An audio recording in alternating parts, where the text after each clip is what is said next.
నీలాంటి దాన్ని ఎంత ఊహించినా తీరని ఆకలే నాది. మీ తమ్ముడు ఉన్నంత వరకు ఇలా భయపడుతూ చేయాల్సిందే.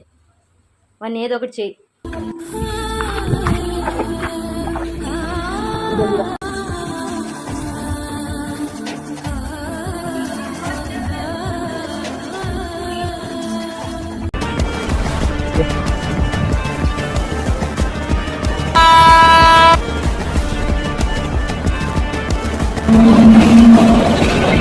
నువ్వు చేసిన తప్పు సరిదిద్దుకునే అవకాశం వచ్చింది.